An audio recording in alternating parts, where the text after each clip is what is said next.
Hello, and welcome to today's webinar titled Integrated Tactical Planning versus Sales and Operations Execution, Similarities and Differences to Consider for Managing Near-Term Business Changes. In this webinar, we will learn more about how successful companies improve their business execution processes. My name is Stephanie Willett, and I will be your moderator today.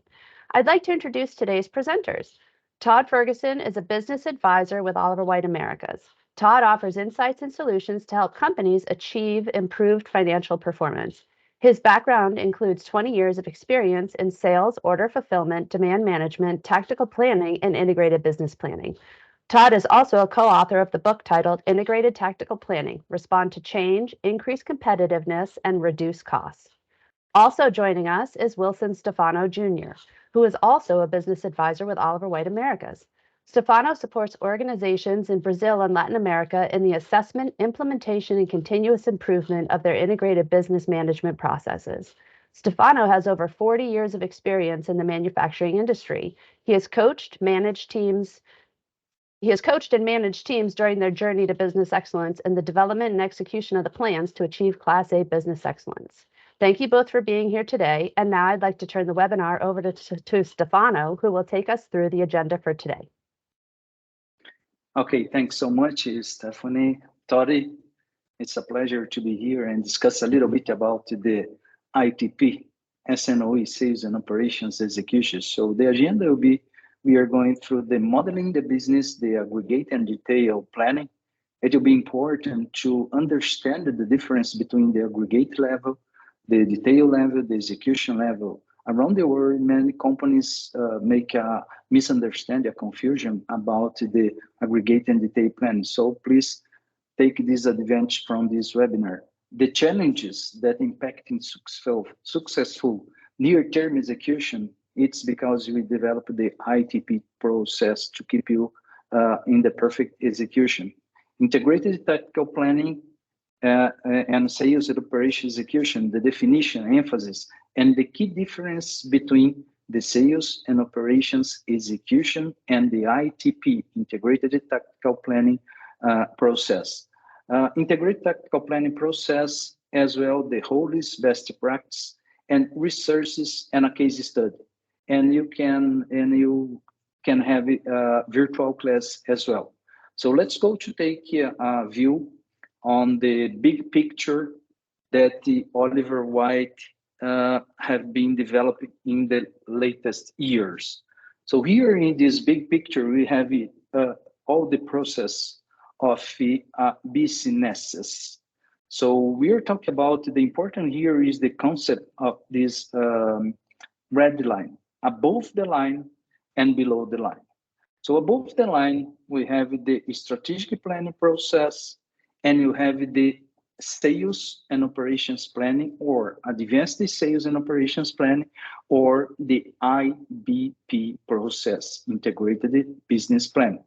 So this process above the line, the IBP process, was developed by Oliver Wight in the 8 years, and we have been improving in this latest year. So the important here is that above the line, we have the aggregate level. This process is a middle long-term, tactical middle long-term, and operates at the aggregate level. You can see at the right side a book that describes this process. Below the line, we have all the operational process. So we have here a piece that talk about the innovation, the product and portfolio management. If you go to the center of the model, you have all the commercial, the demand side here, the demand planning, the demand execution, the marketing management. And going to the left, we can have all the value, all the supply chain, all the value chain, the management of the value chain of the company. So below the line, we have the operational process, and here is where the ITP, integrated tactical planning, that was coined many years ago as SNOE, sales and operations execution. So here is the process, and this process works in the detail level. It's important that we have here the dashboard. We should have the dashboard to manage it, and the management of the people, the value of the people as well.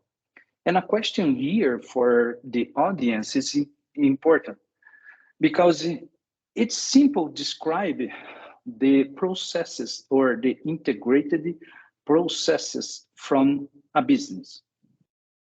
All the business has a strategic planning process, at least to say that has a strategic planning process, IBP, ITP, SNOP, SNOE, innovation, demand management, demand planning, supply chain execution, supply chain planning. So if all the businesses has this process, what is the difference between the performance of each one?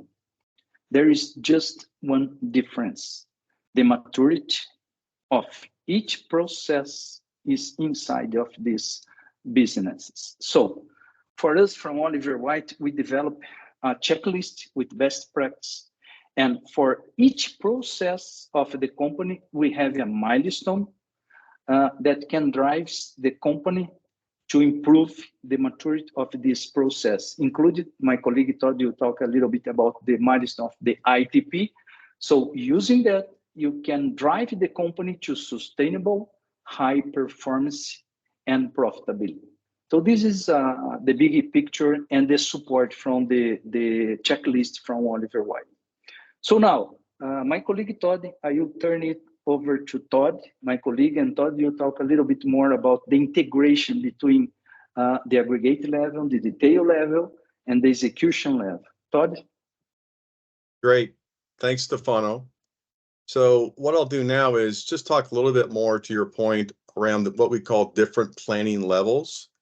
And we'll use the concept of time when we think about planning and relate that back to execution. So as the title of this slide indicates, from an Oliver Wight perspective in terms of best practices on the left, some of the considerations as you and your organizations are considering what may be near-term changes versus more strategic. Under considerations, we've listed these as strategic objectives. So consider the North Star of the organization. On the far right, those may be denoted not in days or weeks or months, but really years. And so year 3, year 4, year 5 plus, for example, are where the strategic development initiatives, resources assigned to guide and steer the organization towards that North Star are developed and also monitored. And that is going to be mid to long-term planning. Under sizing the business, if we follow that row all the way across, you'll see what we call integrated business planning. And at the very top in green is what we call open horizon. This is denoting costs of change. So change from a planning or an execution perspective is expected, but the way to deal with changes may depend upon the time frame which you're in. So the open horizon would say that in an integrated business planning world, like Stefano had mentioned, changes are expected, but the relative costs may not be as extreme as they would be more towards what we call the trading or the firm zone as we get closer to execution. And so integrated business planning is about sizing the business, connecting to strategy, and operationalizing that strategy denoted in months, not years, in this case, or weeks or hours. The focus of our discussion today, integrated tactical planning, is that level between what we call integrated business planning, expressed in months, and the assumptions from the integrated business planning process, into what we call more shop floor or execution type of activities in weeks. And we use the concept of cumulative lead time, manufacturing time, procurement or purchasing time, really to say that as we think about beyond the planning horizon into execution, plans have been laid. There have been costs now associated with changes expected, but understanding those costs, the decisions needed to get back onto the IBP plan is part of the integrated tactical planning process. And at the very last bucket here under demand lead time or supply scheduling, again, these activities in terms of execution are linked to integrated tactical planning to manage exceptions, to drive execution. But we don't go, for example, in terms of best practices, all the way from the top of the penthouse of the condominium to the floor, the lobby, in one shot. There's got to be a method to manage change throughout the entire horizon. And so this graphic is designed to say that time as decision points are important, not just to define, but to monitor. And there's different processes over that horizon to manage change. So let's talk a little bit more about some of these linkages and integration points. One of the common questions that we get when we work with clients in integrated business planning is, what are some kinds of information that we should be part of IBP versus ITP? Or even more specifically, we don't have a tactical planning process. And therefore, a lot of the changes that we're thinking about in the next month, the next 13 weeks are actually managed in the IBP process. There is a misnomer I found as well, that where IBP plans, for example, at that level are actually cascaded down to the integrated tactical planning level over the next 13 weeks. But there's lack of, I really think, understanding or appreciation that there's also insights generated in the next 13 weeks from consumers, for example, markets, from suppliers, in terms of changes in assumptions that are also directionally important that move left to right. And so what this graphic is designed to reinforce is, now that we've actually taken a stab at defining what we call time periods, the open horizon, changes are expected, but the cost of change is relatively small. The trading horizon, where there may not be, for example, product available in that particular package or size, but there may be like substitutes available. There are trading options because we're getting closer to execution. And even firm, where the costs of change, again, firm, not frozen, say that we may make change, but we need to understand that cost. There may be changes in that period or insights gained that could actually influence the integrated business planning process and the mid to long-term planning.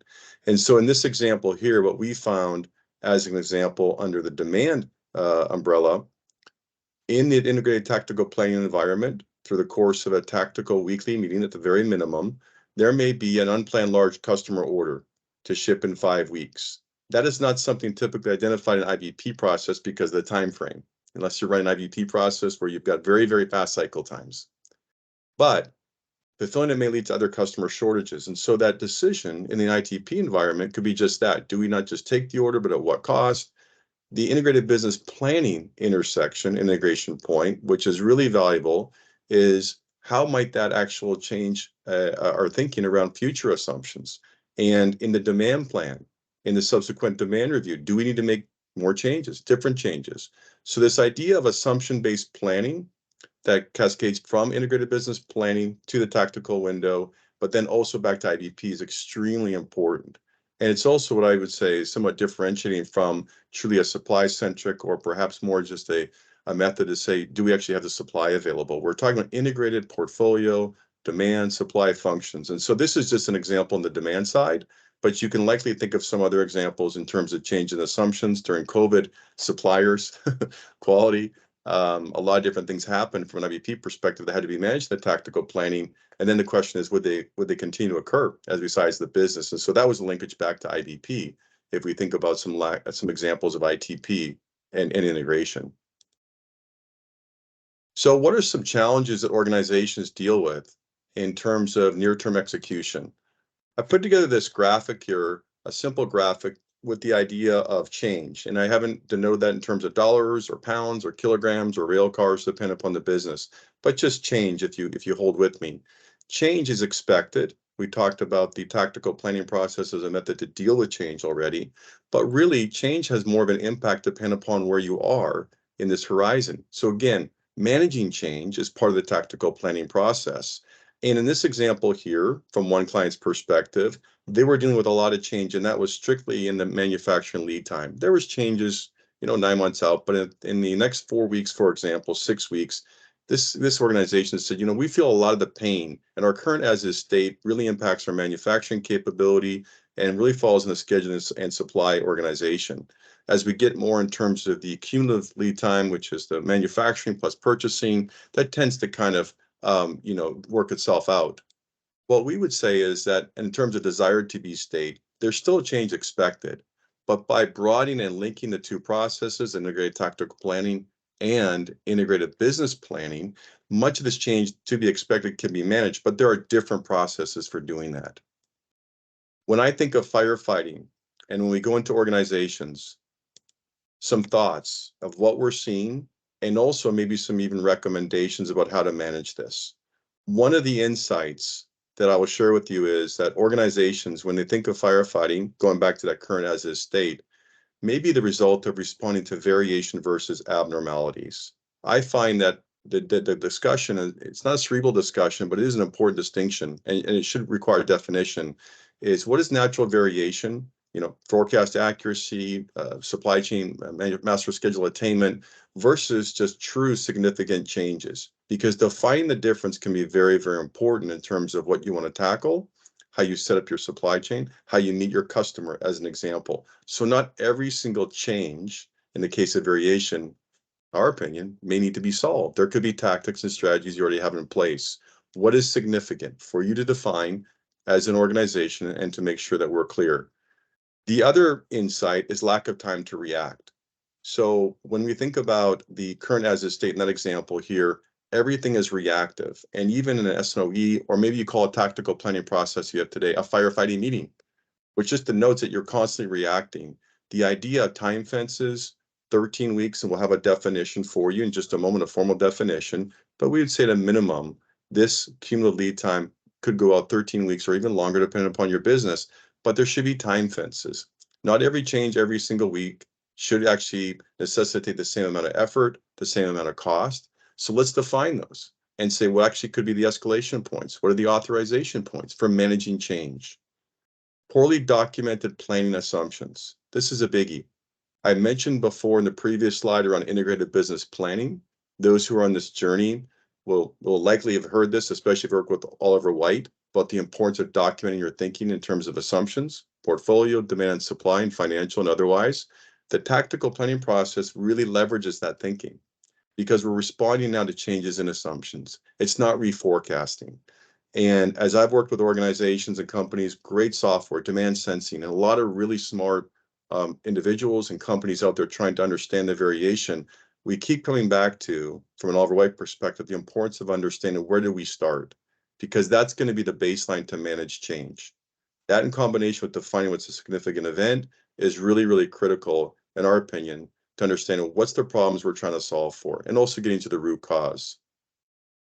I would say the last one here around roles and responsibilities, and Stefano has some great material on this coming up, is going to exclude people who are not actually part of the closest to the issue with the best information, yet maintain and ensure that there's a communication linkage. So our comment here around firefighting meetings, including executive involvement, isn't meant not to communicate to the executive team about the importance of changes. It's just to say that a quorum of individuals, a group that's closest to it, will be much more highly effective and impactful for understanding, assessing, and really making sure the intended outcome is there when we think about changes. And so roles and responsibilities, including decision rights. And boy, both Stefano and I have heard this a lot from our clients that we work with. So good old, what we call RACEs, who's responsible, accountable, consulted, informed, and just again, thinking about who's the core team that has to manage some of this change. Just some definitions here, and I pulled these together from different sources. In terms of integrated tactical planning and sales and operations execution, the subject of our discussion today is to talk about best practice planning and also these topics, what's the same and what's different. So it's appropriate on the left-hand side as you read through this slide to reinforce for those who have seen this definition before, who've worked with Oliver Wight, but if you haven't, integrated tactical planning is a cross-functional, detailed planning process. It routinely realigns and reoptimizes core process plans. We are saying from a best practice, and Stefano gave us an overview through that model around how an enterprise looks at the business, product, demand, and supply. And I know many of you may have different ways you go to market, for example, and different emphasis in terms of portfolio even, or product management. And that's fine, but these are core processes here. It's not just supply. And the idea here is to facilitate effective communication, should realignment not be possible. Reinforce an important principle. We have a plan, aggregate plan, ideally an integrated business plan, and now we're talking about managing changes over a 13-week horizon minimum. We're talking about changes and escalations of decisions. And the last paragraph here, we want to make sure we have alignment to ensure execution of the previously agreed plan. So these two processes are merging together to provide credibility, to provide stability for the organization, but they are two different processes with two different levels of detail. On the left-hand side, we are much more, for example, make the stock environment at a SKU level, stock keeping unit, versus an aggregate business planning, what we call families, product codes and categories, depend upon your industry. But when done well, this process enables senior management to focus on that 4 to 24 month horizon. Okay. And on the sales and operations execution, a couple of sources here just to consider. There is a weekly cyclical multi-step process. There are sub-processes or steps running in parallel with an underlying financial alignment process. So this is one definition of sales and operations execution. In this case here, they talk about a merchandising review. So this may be more specific to a certain types of industries, fast-moving goods, for example, demand review, and inventory plan and gap reconciliation, and an executive S&O meeting. Okay, so there are different elements here in terms of meetings. And then the other example I just want to share with you from another perspective is sales and operations execution, commonly referred to as S&OE, is a comprehensive suite of integrated solutions that are designed to create a true digital twin and order level planning at various levels of detail. As we go through that definition, you'll see a real emphasis on technology, which from a technical planning perspective, we do believe that tools are part of the solution, but the behaviors and processes also deserve equal weight. And so just to kind of, a little bit about tactical planning from an Oliver Wight perspective, and what are some other definitions of S&OE. There may be other definitions of sales and operations execution. You may have a very specific one for your organization. What we typically find is an emphasis on what we call supply centricity. So the ITP and S&OE emphasis from our perspective and what we've gathered, in terms of the emphasis under product lifestyle integration and project execution, we find very little emphasis as we examine S&OE processes or the true definition of sales and operation execution. Why is this important? One of the clients that I went to that developed a tactical planning process said portfolio objectives are important, but that's more integrated business planning. We have a good project management group, and we have a very good staging gate process. And I said, that's fantastic. And yet the first week that we stood the tactical planning process, I said, yep, this launch is going to be late. And we need to make sure, for example, that we communicate to the sales organization. And not only that, but in 13 weeks looking into the future, those same assumptions could indicate that actually we have a significant delay in this key strategic launch. That is something that's part of, in terms of product management, product launch, product execution, tactical planning. That's a design choice for you and your organization. But that goes back to making sure product demand and supply are all part of the tactical planning process. Under abnormal demand, going back to the idea of demand abnormalities, boy, and I'm just smiling, Stefano, because I don't know about your experience, but we find as I go into clients, just defining what does that mean? So tell us again what that definition looks like. Demand that wasn't planned, that could be large, right? As part of the new order pattern compared to the original forecast. But why is that important? Because that's probably part of the problem we're trying to solve for. And so this idea from a commercial perspective in terms of demand and demand management from an integrated tactical planning perspective is critical. And then just customer promising and satisfaction. I wanted to highlight this because when we go into a client, and I have one recently right now, we're talking about root causes. The root cause is not just a lack of a customer service policy, but boy, you'd be surprised at how critical it is. We'll not just have to allocate product as we get into that firm and that trading zone, but just having alignment. And that's a dynamic policy. And so promising and satisfaction, if it's first in, first out, okay, great. And if SAP can do it, that's great. And if there's no problems, but the amount of sales order changes and aligning to the organization's documented policies and procedures, yeah, that's important. And that should be part of a good tactical planning process, because we want to smooth out this to actually more change that can be managed. And so this is going from reactive to being proactive. On the capacity planning, execution, and supplier delivery performance and manufacturing, just to share with you, very similar type of activities that you'd expect from a tactical planning perspective and S&OE, which is fantastic.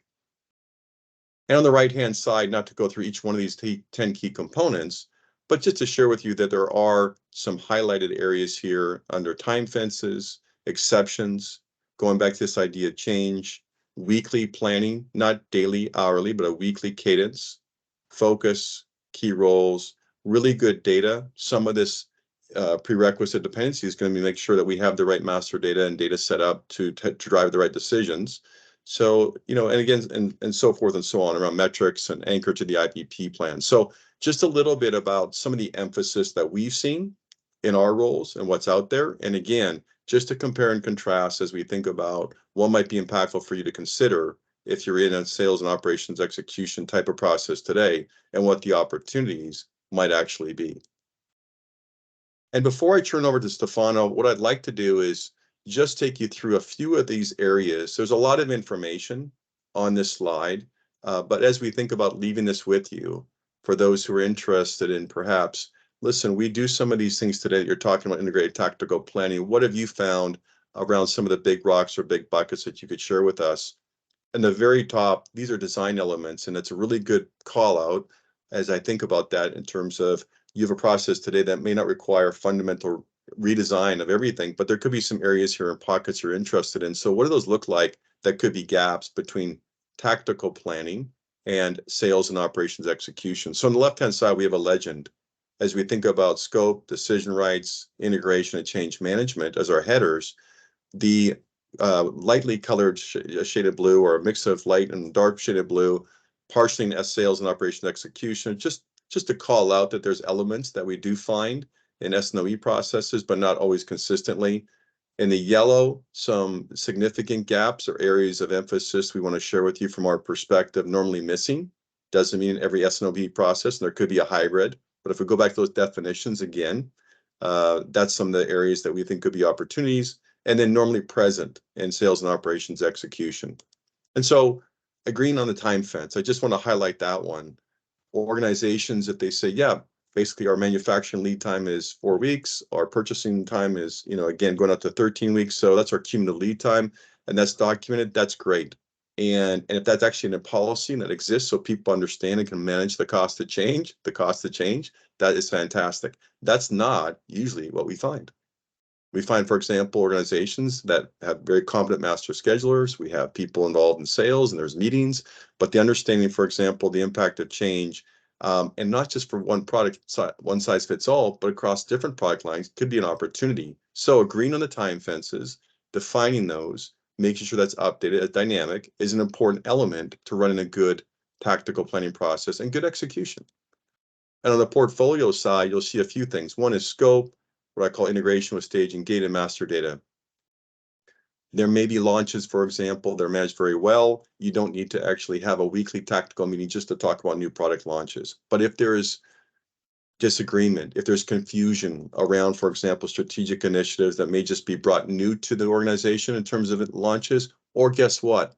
Life cycle management, where there's an agreement to rid the portfolio of certain items.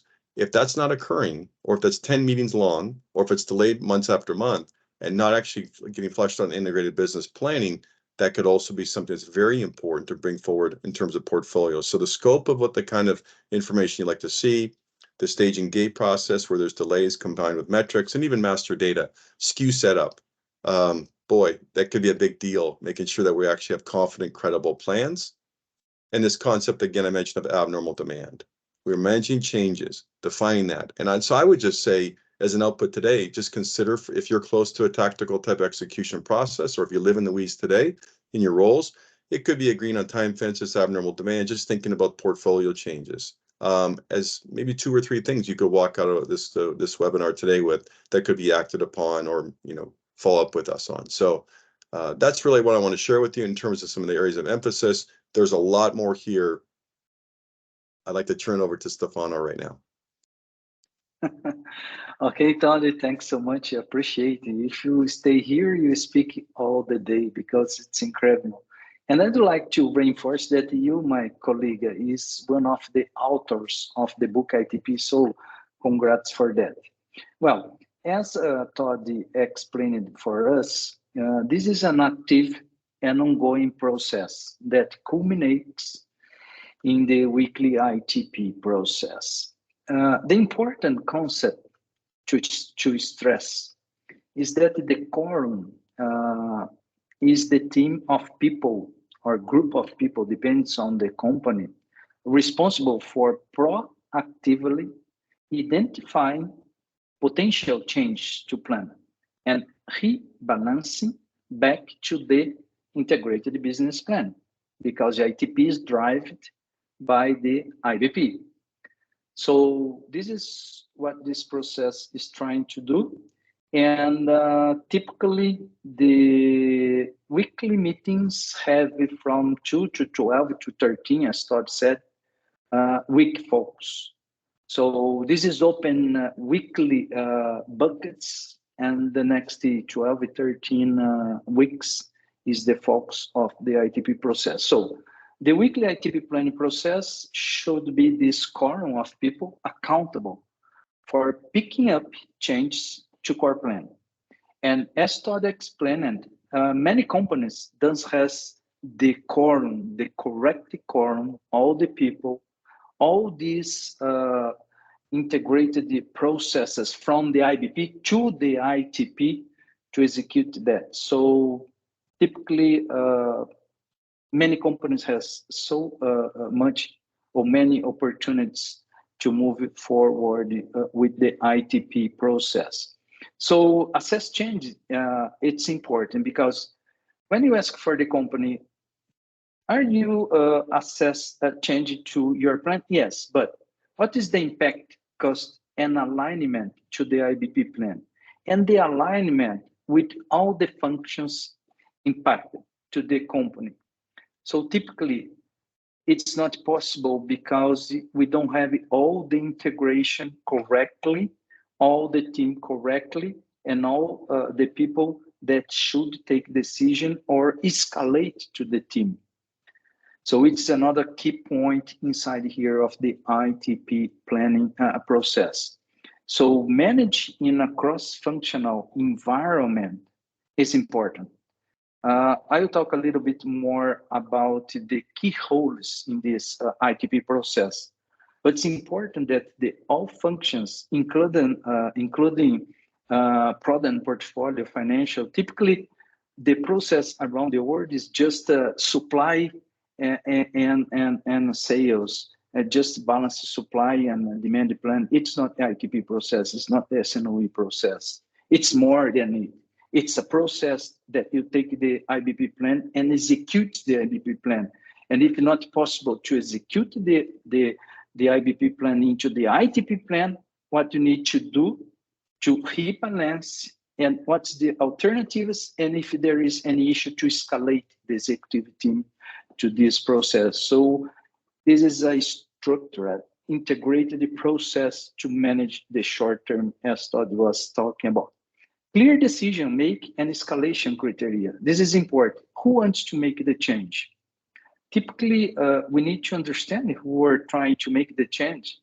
So what is the policy? What is the structure inside of the company to understand who wants to make this change? Time of the change. The first comment from Todd was time fence. So we can make change, but do we have a clear time fence to do that? We know the impact in costs in the areas, the impact on options, the benefit from the change. So typically the company are not able to understand that in an integrated, collegiate, cross-functional environment. And the final, the sign-off. So capture number using knowledge, as Todd said, it's important to have a very nice data quality and using the system to support this process. So in the right side of this slide is just an example of daily, weekly review process, and as well a weekly ITP process and meetings. So here just for you guys to understand a little bit more that. So going to the next one is an example of SIPOC. It's very common process when you try to understand the process or redesign or design a process. SIPOC is one a tool that you can use, supplier, input, process, output, and customer. So here is just an example how this process can go through the weekly. So the step one typically and just an example, you should customize for your organization. But remember, this is a weekly process. So we need to run the process during the week. We need to have all the information from product financial, customer service, demand management, all the supply chain, and typically go through these 7 steps and go to the step 1, for example, product project update. And we need to understand what's going on, as Todd explained, the innovation. We are introducing innovation. If you are introducing innovation, we need to understand what's going on. You need to be together with this team. Change in the demand plan. Here is change request forecast update. So forecast update or demand plan update. If you have a demand plan, if you have a process to support the demand plan, we have sales and marketing activities to execute the demand plan. So you should here understand it. Create the package, and step 2, make the ITP meeting. Take a decision, if any decision to escalate, and go on. This is very, very fast and typically a SIPOC to understand who is involved in that and what you should do in a weekly basis. The next one is related to the core team or the column that should be inside of this process. Here you can see we have the rules and tolerance and financial. Financial should be involved on that, because when we are talking about to change any plan in the short term, if you change any plan in the short term, you have no flexibility and you have high cost. I repeat that. Into the short term, if you change any plan, you have no flexibility and you have high cost. So this process will save so much money for the company if you have looking for the next 12, 13, or 14 weeks and understand what is going on with that. So typically here is the key roles and customer service, obviously with order entry. So we should have these people here inside, they understand what's going on. And if you have the demand plan, you have the orders, we are executing the demand plan. We need to understand what's going on. The demand manager, the execution manager is another key role here that will be together and will be managing and be in contact with the sales force to execute the plan that you decide in the IBP. So ITP is here just to execute the IBP plan. Product and project manager, as Todd and my comment, if you have innovation, if you are introducing a new product or a package or anyone, we should have these guys here and this team to move on and supply the value chain or the integrated supply chain management. So here is the guys, and here with all this team, we can understand what's going on, the change, the impact, and heat planning with the cost effective to move on with that. So this is typically, and depends on the company.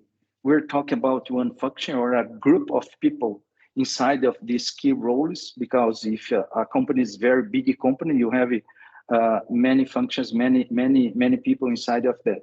But this is typically the column and the cross-function team that should be inside of this ITP process. If we're talking about the ITP process and going to the next one, we should have the dashboard. And here, my comment, if you are looking at the right side of the slide, and we should not use perform measurement as this figure. Perform measurement should be a dashboard, as an airplane. An airplane go from the point A to the point B, and they achieve the point B. Why? Because they have the dashboard. The airplane has the dashboard, so they know where they are.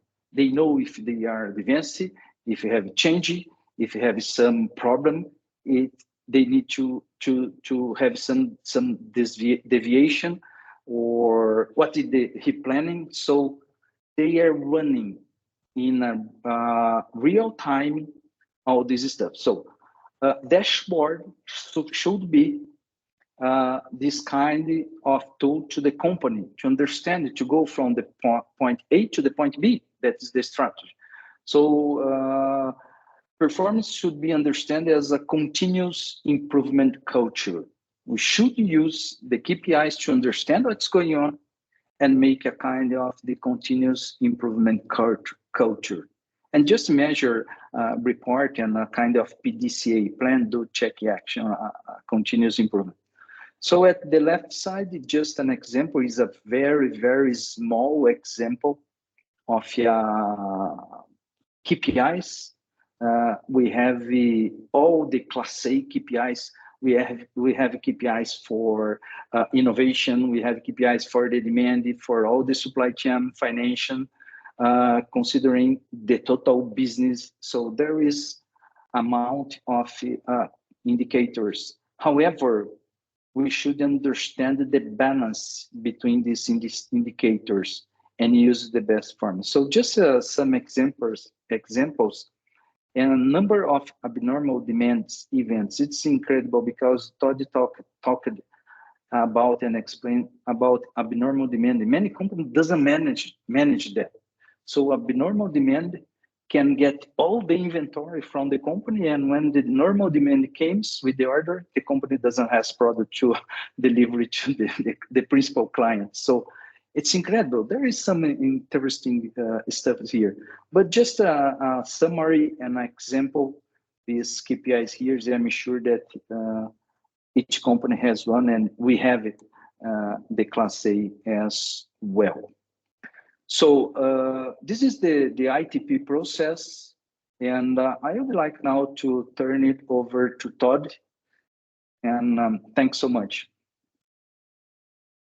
Thanks, Stefano. We have a few slides, 2 slides, just to close out the conversation today.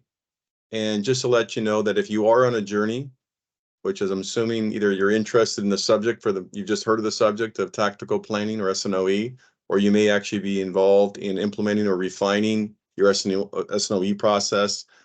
We do have some free resources available.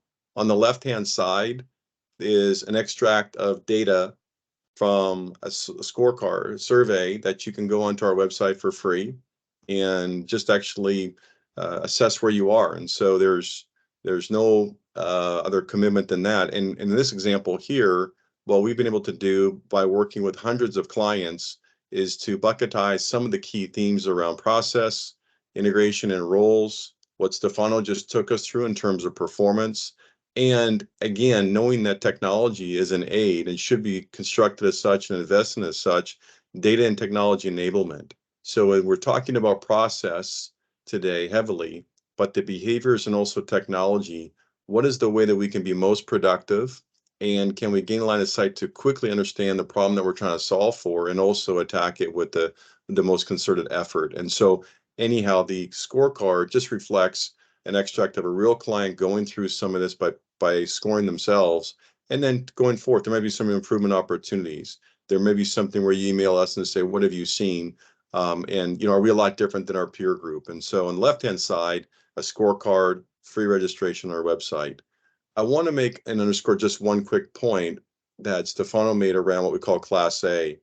When I was an Oliver Wight client, such as a Stefano, and Oliver Wight came to my organization, we had questions. How does what we do today compared to what Oliver Wight says is the best practice, and even some of our peers? So the Oliver Wight Class A, the standard, in this case, what we call a milestone now for tactical planning, is an answer to clients asking that question. And so we have this available as we go through an implementation with clients. We use the content around process and people and tools, not to reinvent what great looks like, but through our experience to say, back to some of the core tenets of the best practices in our definition, this is what you should look for. And more importantly, here's the value it will drive for the organization. So this is a book, PDF, digital, hardbound, that you can also have at your disposal by yourself or in concert with Oliver Wight to really assess, again, how well are we doing some of these activities that we've defined in the scope of tactical planning. And this QR code will also give you the link that I mentioned before to take the short survey, rank your short-term planning, and useful information. So that's something you can use as well. Lastly, we've talked a lot about words and definitions, and we've had fun doing it. And I'm smiling at Stefano because we have a lot of passion for this subject. And we've also lived, again, I mentioned as a client, through some of the firefighting. At my company at a firefighting meeting. I'm not proud to say that, but that's exactly where I came from. And we tried to find there's got to be a better way. So tactical planning has a place in our heart near and dear. This is a great case study that was actually in what we call the Asia Pacific region from a client called Lion. The QR code will give you a link to the more detailed examples and analysis of the case study.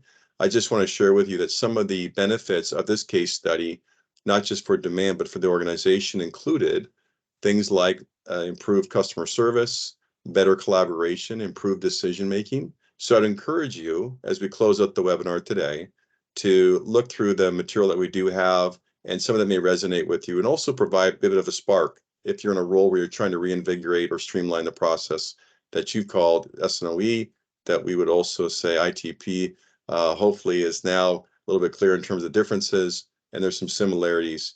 But I just want to share with you, thank you so much for attending on behalf of myself and Stefano, and thank you for attending our webinar today. Yes. Oh, great. Thank you both. So we do appreciate everybody watching, but we have a couple questions that came in. So do you guys have time for those questions? Yeah. Great, great. So we're going to start with Todd. So ready? When starting from scratch, is it better to start with integrated tactical planning and have some success before launching an integrated business planning initiative? Better to start with IBP. That's the question. When it's starting ITP.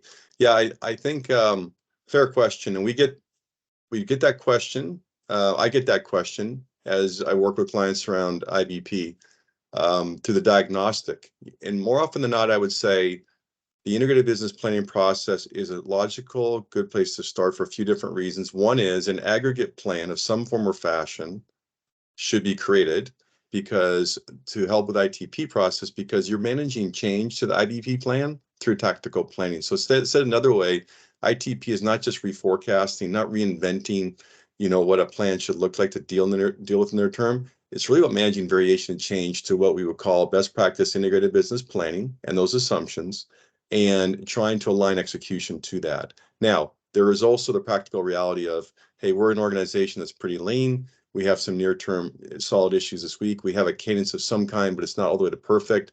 And we're trying to strive for better long-term planning. Yes, I would say the majority of the time IBP versus ITP, but there certainly are exceptions to that. So I think you have to, understand, apply a practical lens. And also some of that, if I can, Stephanie, would be called up what we call a diagnostic, just thinking through that. So we would actually assess that and give you some guidance early on if you're to work with us on that. So yeah, good question. Thanks. All right. Well, that makes sense.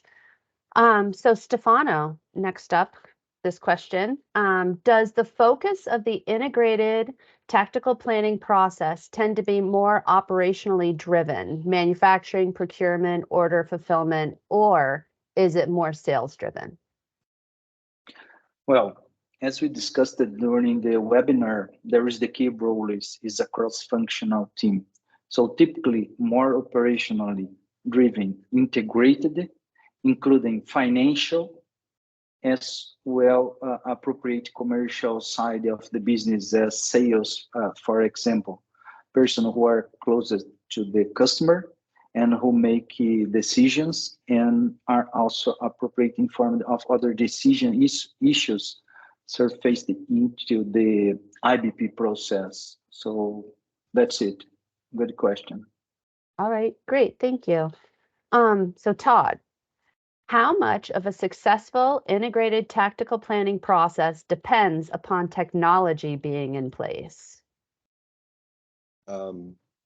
Yeah, technology. So I would say it's one of the three circles. I mentioned before, people and behavior, process and tools. Under tools, technology definitely has a role. I would say by industry, just to maybe make this a bit more meaningful, by industry, if you have a lot of items, fast-moving consumer packaged goods would be a good example.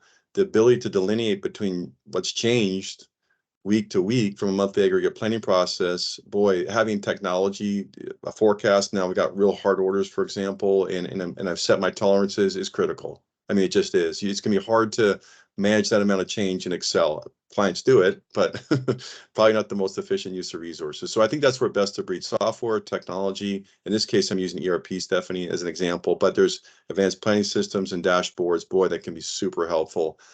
So I think you want to define, though, first of all, what those tolerances are, and then program the software, not the other way around, is my only other point there. But I think that's really important. It just depends on the industry. And again, I would start in that order, and then you can find the solution that works for you. Yeah. All right, great. Thanks for that advice. So we have time for one last question. So Stefano, how do you link monthly IBP plans with the weekly below the line tactical / execution plan? Or in other words, how do you link integrated business planning with integrated tactical planning? Well, this is a good question. And before I go through that, I'd like to just say that it's incredible because around the world, the people talk about solution technology. As Todd said, solution technology is not the A, people is the A. So if the people doesn't understand the best practice of the process, they are not able to develop the best process and then goes to the solution technology to get the functionality to support it.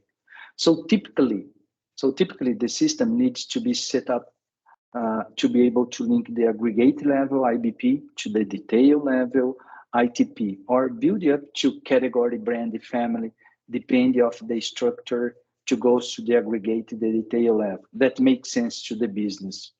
And most systems are driven, so you can go and there is the requirements planning to do that.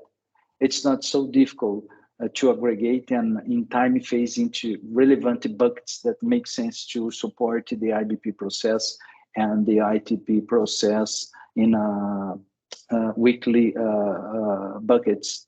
So the ITP weekly process will feedback. This is important because the ITP weekly process will feedback to the IBP monthly process for comparison purpose and make sure the IBP plan and the strategic plan have been executed by the ITP weekly process as well. That's it.